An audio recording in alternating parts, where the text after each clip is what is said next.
It's your dad, LuisDrakeGaming here. Today we're going to be reviewing 9 Souls, and if you're watching this video, that means I have completed this game. I have played games of this genre. I have played Hollow Knight and Prince of Persia, and now 9 Souls. So I do have a good idea of what I'm talking about. If you guys don't know what 9 Souls is, it's pretty much an indie Metroidvania that came out in 2024. So yeah, just to keep this section of the video short, I am going to tell you guys the category, say the good and bad of each category. Then at the end, I'll give a score out of 10. So let's get started, shall we? Start off with the first category. Honestly, probably perfect. Graphical fidelity and art direction. Literally within the first 30 minutes of this game, you know for an absolute fact that this game is just gonna get better from here. There's no flaws whatsoever. Every character design, fantastic. The background, fantastic. Color palette, fantastic. If I were to nitpick and to maybe find a flaw, I do think the beginning enemies are a little weaker, but they're still very good. This game has a bunch of biomes that look absolutely beautiful, and near the central hub there is the main central tower, and that tower is 3D in a 2D game, and it looks fucking fantastic. When I first ran past it, that looks fucking dope. That looks fire. Oh my god. You automatically know that the game is gonna end there because that's how fucking awesome that area looks. And I will be including performance when it comes to graphics and stuff, and 4K 60 pretty much the entire game. It was pretty much locked. If there was a drop, maybe 1 or 2 frames, but I didn't know. And yes, I was playing this on my Pro, and the only time it dropped was when you were traversing the central hub. I have no idea why. There's really nothing happening in there besides it being a huge ass biome. I'm giving this art style a perfect gameplay and combat, and when it comes to fucking combat, it's so close to perfection. It is so fucking close to perfection. So as you guys know, this game is a Sekiro parry based game, and the parry in this fucking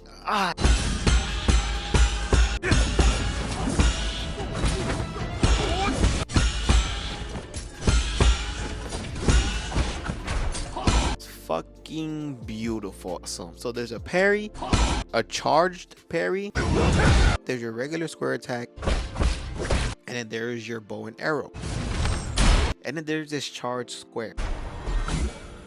And that's the only fault that I have. If it was better, you are only locked to your one base square combo if you don't use that charge square, and the charge square takes forever to charge, doesn't do enough damage, and if you get hit or you let go just for a second, you have to redo the entire charge. The base version should have just been better. It's fucking horrible. When it comes to traversing the game, beautiful. You have a sprint, you have a dash, you can dash, and as soon as you land, you can dash again. I do wish the double jump had a better animation, and this primarily comes from Prince of Persia, because in Prince of Persia, if you were to jump forward then jump backwards, your character would do a backflip. I would want to do it every single time, but the double jump is literally just an extra jump. Like, there's no special animation or nothing, so that is a little nitpick. Okay, let's talk about the bosses, man. Across the board, these bosses are fantastic. There was only one that I didn't like. The game gives you the mechanics, and then it gives you the bosses so you could use those fucking mechanics. There are 2 highlights: Lady Ethereal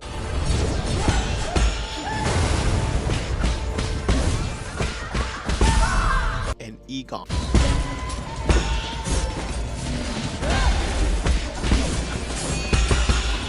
Let's fucking go! Like, they have to be top 3 for everyone who has played these games. Like, literally, how you beat this game, you master the mechanics and then you enter a flow state. And when you're in that flow state, you feel like an absolute fucking badass, and Lady Ethereal and Egon are perfect examples of this. But what this indie developer was able to achieve with you naturally entering your flow state. This Egon fight, bro, the first 5 attempts I didn't even get a single hit in, But there's something beautiful about you learning a boss that's kicking your fucking ass. Learning the timing, learning what you can parry, learning what you could dodge, learning when you could do extra attacks. Well, and second phase, they don't add any bullshit. It is just you and the boss.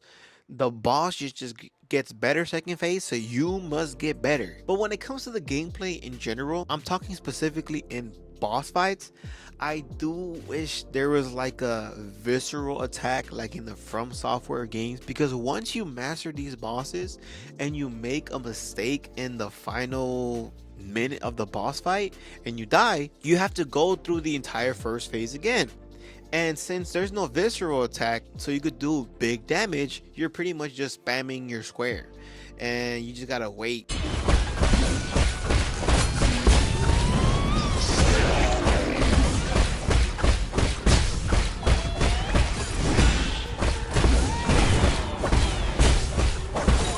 Dude, just fucking die. So I do wish there was a visceral attack, so when you master this first phase and you destroy the boss, you could go through the first phase quicker. Also, one ability, I guess, per se, that they give you is that fast traveling between nodes. So nodes is like your campfire, your pretty much checkpoint for each biome. Each biome has one, and they give you ability to fast travel through them, but once you get it, there's like no point in backtracking, you know, and this game doesn't have anything for its map where you could save certain areas. So let's say there's a wall, right? You can't break it until you unlock a certain ability. So once you unlock that ability, you go back to break it. But this game doesn't have anything for you to save where this wall was, like Prince of Persia, like Hollow Knight had. Yeah, by the time you get this ability to fast travel, there's like no point.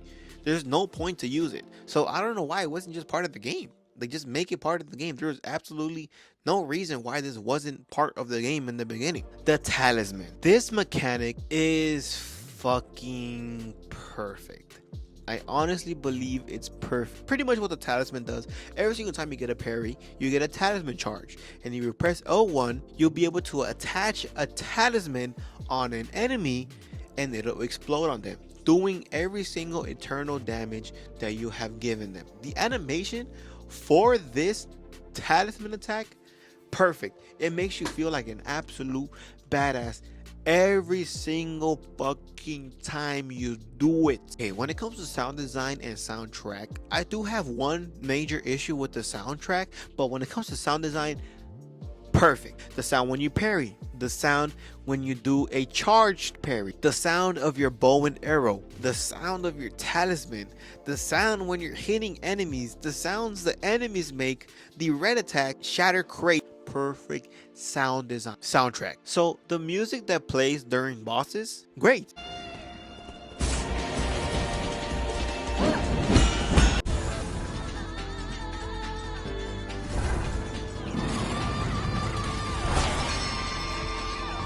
But I'm always gonna compare it to FromSoft. Like, bro, this song doesn't represent the boss character that you're fighting.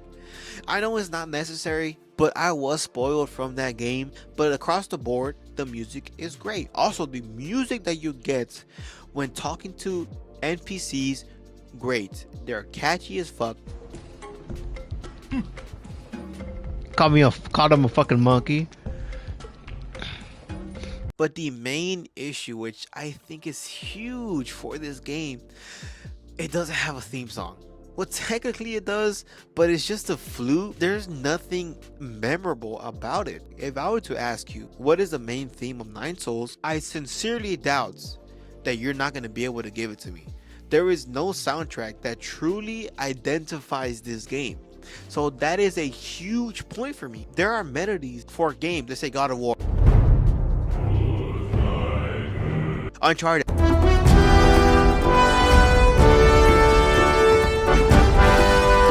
Horizon, but this game doesn't have anything. That is the main huge bad thing when it comes to this game's soundtrack. Comes to narrative, fantastic. It's pretty straightforward, but when it comes to the characters, I cared about every single character. It's really just Xuan, the poison guy, the AI, and then it's your friend Kwafu. Xuan is actually fantastic. So while you're progressing the story, you can find items, things like VR sets, things like a seed that you could grow, things like instruments. And throughout the game, every single time when you report back to the main hub, you can see Xuan learning the instrument, growing the plant, fucking mistaking real life for the VR life. The poison guy, I forgot his name, but you drink with this guy and pretty much you give him poison, he cleanses it through his body and he fucking pisses it in the cup. The AI, just a loyal servant. My guy always hubs out Yi, and then Kwafu, he's the engineer for the team. So any ability you get or any weapon you get, he engineers it and makes it something you could use. But you don't see him actually building it. He's just like, yeah, I'll fix it. And then the laser in the back in his warehouse, it just lasers something and then all of a sudden it's fixed. It would have been cool if you could see him actually fixing the item, but he doesn't. So when it comes to the story, pretty much you play as Yi and you are part of the 10 souls, pretty much a council for this country they live in. So pretty much a disease takes over their people and they don't have a cure, so they want to pretty much put themselves in a hibernation area, so potentially in the future there is a cure. But before that happens, our main character Yi is betrayed. So when you reawaken, you're reawakened by Xuan. You're part of this village. You and Xuan get a very strong relationship. And it turns out this machines needs the machine they made to keep them hibernated and make the cure needs human brain. Where Xuan lives is a tribe. They want to sacrifice him to this machine because they believe it's sacred.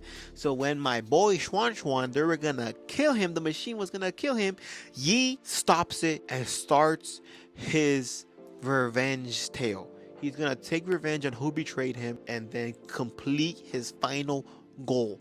That is pretty much the premise of the story. So what you have to do is collect the 9 souls to complete your mission. And the way this game tells its story, there is absolutely zero voice acting. They did such a good job supplementing, is that the word for it?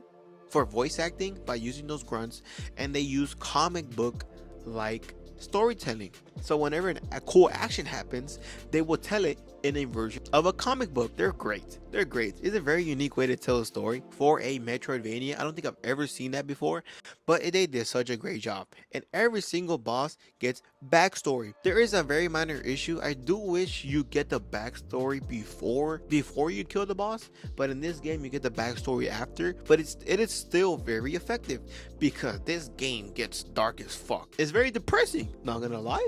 It's very depressing. But yeah, the story across the board is great. It's not nothing too complicated. If you just pay attention, you're gonna know what happened. So yeah, the story is honestly great, fantastic. Now comes the weakest part of this game, the world design. There are some issues, but let me talk about the good first. Let's talk about the biomes. They look fantastic. There are some decent environmental puzzles, and the nodes, which I explained is the fast travel point, are perfectly placed in each biome.